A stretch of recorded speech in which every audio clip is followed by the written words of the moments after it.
Hello നമസ്കാരം, Tara's wonder കിച്ചണിലേക്ക് എല്ലാവർക്കും സ്വാഗതം. നമ്മൾക്കിന്നൊരു അടിപൊളി തട്ടുകട സ്റ്റൈലിലുള്ള കപ്പയും ബീഫിൻ്റെയും റെസിപ്പി കണ്ടു നോക്കിയാലോ. അപ്പോൾ ഇതിന് കപ്പ ബിരിയാണി എന്നോ കപ്പയും ബീഫെന്നോ ഒക്കെ പേര് പറയാം.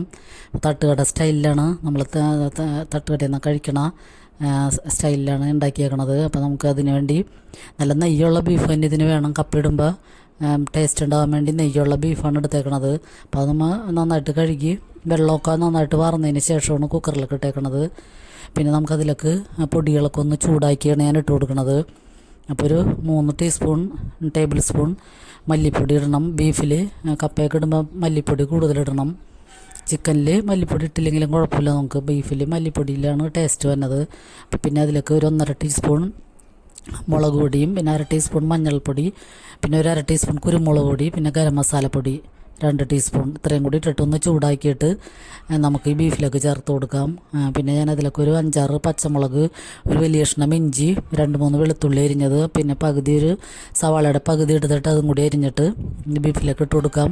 പിന്നെ ആവശ്യത്തിന് ഉപ്പ് ചേർത്ത് കൊടുക്കാം. എന്നിട്ട് നമുക്ക് ഈ ചൂടാക്കി വെച്ചേക്കുന്ന ഈ പൊടികൾ ഇതിലേക്ക് ചേർത്ത് കൊടുക്കാം.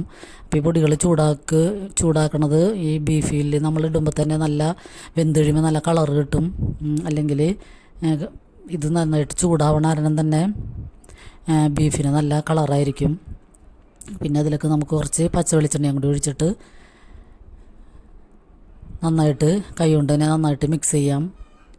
എന്നിട്ട് നമുക്ക് ഫ്ലെയിം ഓൺ ചെയ്ത് സ്റ്റൗവിൽ വയ്ക്കാം. പിന്നെ നമുക്ക് കപ്പ ഒന്ന് നന്നാക്കി ക്ലീൻ ചെയ്തെടുത്തിട്ട് നമ്മളൊരു പാത്രത്തിലിട്ട് ആവശ്യത്തിന് വെള്ളവും ഒഴിച്ച് ഉപ്പും കൂടി ഇട്ടിട്ട് നമുക്ക് വേവിച്ചെടുക്കണം. എന്നിട്ട് കപ്പയെല്ലാം വെള്ളമൊക്കെ കളഞ്ഞതിന് ശേഷമാണ് എടുക്കുന്നത്. അതിൻ്റെ കട്ടും കയ്പ്പൊക്കെ പോകാൻ വേണ്ടി നമ്മൾ കപ്പ അങ്ങനെ വെള്ളം ഊറ്റി കളഞ്ഞെടുത്ത് വെച്ചിട്ടുണ്ട്.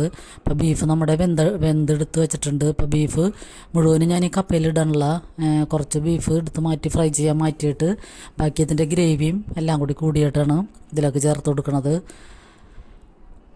അപ്പോൾ നമുക്ക് ഈ മഴക്കാലത്തൊക്കെ കഴിക്കാൻ പറ്റിയ അടിപൊളി ഒരു റെസിപ്പിയാണത്. ഇപ്പോൾ മിക്കവരും തന്നെ ഇപ്പോൾ തട്ടുകടയിലും ഹോട്ടലിലൊക്കെ പോയി ഇതൊക്കെ കഴിക്കാറുണ്ട്. നമ്മൾ വീട്ടിലുണ്ടാക്കുമ്പോൾ നമുക്ക് ഹൈജീനിക്കായിട്ട് നല്ല ഫ്രഷായിട്ട് തന്നെ കഴിക്കാൻ പറ്റും. അപ്പോൾ എല്ലാവരും ഒന്ന് ട്രൈ ചെയ്ത് നോക്കും. ഈ മഴക്കാലത്ത് മഴയൊക്കെ പെയ്തുകൊണ്ടിരിക്കുമ്പോൾ ഇത് കഴിക്കാൻ അടിപൊളിയാണ്. പിന്നെ നമുക്കതിലേക്ക് ഒരു ചെറിയ സവാളയും കുറച്ച് വെളുത്തുള്ളി കൂടുതലെടുത്തിട്ടുണ്ട്, അതും കുറച്ച് കറിവേപ്പിലയും കൂടി ഇട്ടിട്ട് വെളിച്ചെണ്ണയിൽ നന്നായിട്ട് വഴറ്റിയെടുക്കാം. അപ്പോൾ ഈ ഇറച്ചി ഒക്കെ നമ്മൾ ബീഫൊക്കെ കറി വയ്ക്കുമ്പോൾ വെളിച്ചെണ്ണയിൽ തന്നെ കറി വെക്കാൻ നോക്കണം, എന്നാലാണ് നല്ല അടിപൊളി ടേസ്റ്റ് ഉണ്ടാവുള്ളൂ. പിന്നെ നമ്മൾ വറുത്ത സ്നാക്കുകളൊക്കെ വറക്കുമ്പോഴും അല്ലെങ്കിൽ പച്ചക്കറിയൊക്കെ വെക്കുമ്പോൾ വേണമെങ്കിൽ നമുക്ക് ഓയിൽ ഒഴിച്ച് കൊടുക്കാം. പക്ഷേ ഇറച്ചി മീനിലൊക്കെ എപ്പോഴും നമ്മൾ വെളിച്ചെണ്ണ ചേർത്ത് തന്നെ ഉണ്ടാക്കുമ്പോഴാണ് നാടൻ രസം ഉണ്ടാവണത്. പിന്നെ ഇതിലൊക്കെ നമുക്ക് 2 ടീസ്പൂൺ മല്ലിപ്പൊടിയും പിന്നെ ഗരം മസാലപ്പൊടിയാണ് ഞാൻ കൂടുതൽ ചേർക്കണത്, 2 ടീസ്പൂൺ.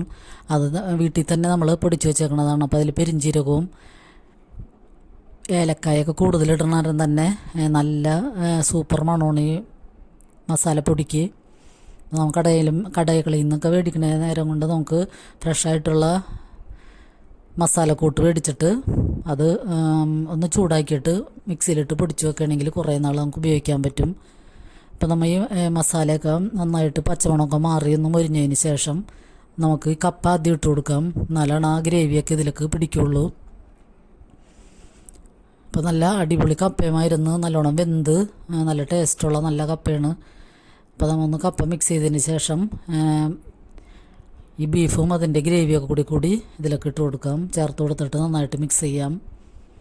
അപ്പോൾ നല്ലൊരു അടിപൊളി കോമ്പിനേഷനാണിത്. ഈ മഴക്കാലത്താണ് ഇത് കഴിക്കാൻ അടിപൊളി. അപ്പോൾ എല്ലാവരും ഒന്ന് ട്രൈ ചെയ്ത് നോക്കുക. അപ്പോൾ ഇതിങ്ങനെ ഇളക്കണയൊക്കെ കണ്ടിട്ട് എല്ലാവർക്കും കൊതിയാവുന്നുണ്ടോ? അപ്പോൾ ഞാൻ ബീഫ് കൂട്ടാറില്ലാത്ത കാരണം എനിക്കധികം കൊതിയൊന്നും തോന്നണില്ല. അപ്പോൾ ഇത് പക്ഷേ നല്ല അടിപൊളി ടേസ്റ്റായിരുന്നു എന്നാണ് അവർ പറഞ്ഞത്. അപ്പോൾ നമ്മൾ തട്ടുകട സ്റ്റൈലിലാണ് ഇത് എടുക്കുന്നത്. പിന്നെ നമുക്കിതിന്ന് നന്നായിട്ട് മിക്സ് ചെയ്തതിന് ശേഷം സെർവ് ചെയ്യുമ്പോൾ കുറച്ച് സവാള അരിഞ്ഞതും കൂടി മുകളിലിട്ട് കൊടുക്കുന്നുണ്ട്. അപ്പോൾ ഇത് എല്ലാവരും ഇത് കപ്പ ബിരിയാണി എന്നൊക്കെയാണ് ഇതിന് പറയണത്. ഇപ്പോൾ കപ്പ ബിരിയാണിയും അല്ലെങ്കിൽ ബീഫും കപ്പയും എന്തായാലും ഇതിന് പേരിടാം. അപ്പോൾ ഈ അടിപൊളി റെസിപ്പി എല്ലാവർക്കും ഇഷ്ടമായെന്ന് കരുതുന്നു. അപ്പോൾ എല്ലാവരും ഒരു പ്രാവശ്യമെങ്കിലും ഈ മഴക്കാലത്ത് ഇതൊന്ന് ട്രൈ ചെയ്ത് നോക്കുക. നല്ല നെയ്യുള്ള ബീഫ് കിട്ടിയിട്ട് അതിലേക്ക് കപ്പയും കൂടി ഇട്ട് കഴിഞ്ഞാലും നല്ല അടിപൊളി ടേസ്റ്റാണ്. അപ്പോൾ നമുക്ക് സെർവ് ചെയ്തതിന് ശേഷം അതിൻ്റെ മുകളിൽ കുറച്ച് സവാളയും കൂടി ഇട്ട് കൊടുക്കാം. അപ്പോൾ ഇത് റിയലായിട്ട് തട്ടുകട സ്റ്റൈലിലുള്ള കപ്പയും ബീഫുമായി. അപ്പോൾ ഇത് കണ്ടുകൊണ്ടിരിക്കുമ്പോൾ തന്നെ ലൈക്ക് ചെയ്യാതെ കാണുന്നവരുണ്ടെങ്കിൽ ആ ലൈക്ക് ബട്ടണൊന്ന് അമർത്താൻ മറക്കരുത്.